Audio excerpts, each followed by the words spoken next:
La sagesse d'un moine et le courage d'un guerrier forment un chevalier. Je vous laisse quelques secondes.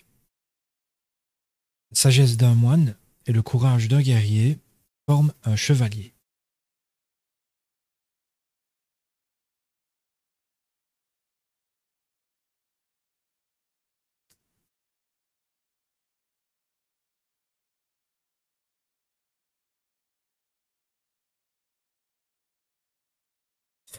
Alors, j'aimais bien la combinaison des deux, n'est-ce pas?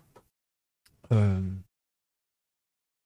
Parce que un chevalier, dans la tradition moyenâgeuse, hein, c'est plutôt là que ça s'est développé, que ce soit en Occident ou en Orient, avec les samouraïs, etc., euh, a a pour tâche dans la société de combattre la justice, si je ne m'abuse, euh, et de défendre de valeurs plutôt nobles, telles que la défense des faibles, le combat du mal, etc. Alors j'adore la combinaison parce que un moine a le bon sens, la clairvoyance, etc. J'en ai jamais connu, hein, mais selon ce qui me semble avoir compris.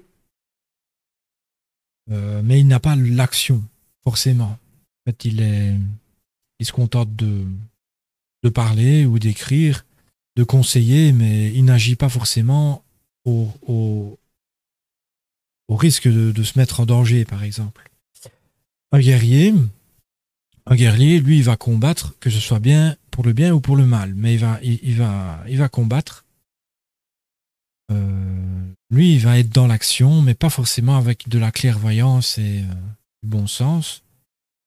Alors que le chevalier, ben, je pense vraiment dans l'idée qu'il devrait avoir les deux, à la fois du bon sens et à la fois du courage, de la combativité.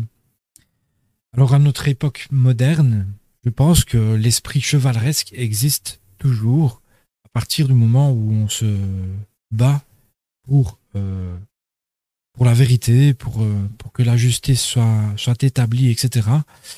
On pourrait peut-être associer un chevalier moderne par bien, tout ce qui peut être justicier, au fait, comme la police, etc., comme les policiers. Mais aussi peut-être les avocats qui défendent un innocent ou qui condamnent un meurtrier, donc quelqu'un de réellement coupable.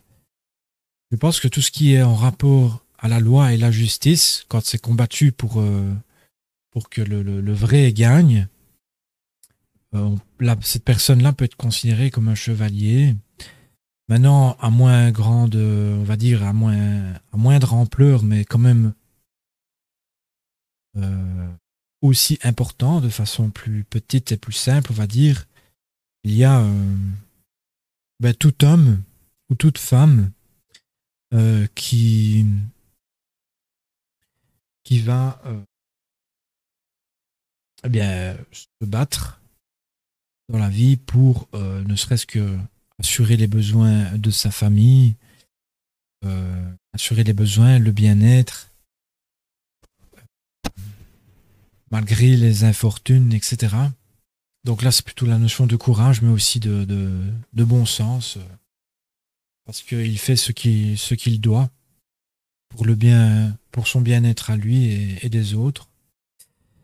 Ou même pour simplement le gentleman, comme on dit. J'ai une citation dans le deuxième tome sur ce que peut être parfait gentleman. Et ça impliquerait au fait d'être vertueux tout au long de sa vie dans le moindre de ses faits et gestes. Et ça implique également un bon esprit, en quelque sorte, combatif et de justice. Et que ce soit vis-à-vis de n'importe qui, le gentleman est bon envers qui que ce soit et de bonne compagnie pour tout le monde, mais en particulier, bien sûr, les femmes. Euh, en appliquant de façon très stricte, entre guillemets, les règles de courtoisie vis-à-vis de la gente féminine. Et je pense que ça peut également être associé à un esprit chevaleresque. Voilà, et puis peut-être, oui, mettre un accent en particulier sur l'idée de protection, le fait de protéger qui que ce soit, en fait. La protection d'autrui, c'est un esprit chevaleresque. Voilà, je pense que c'est tout. Merci de me suivre et à demain ou à bientôt pour une nouvelle lecture.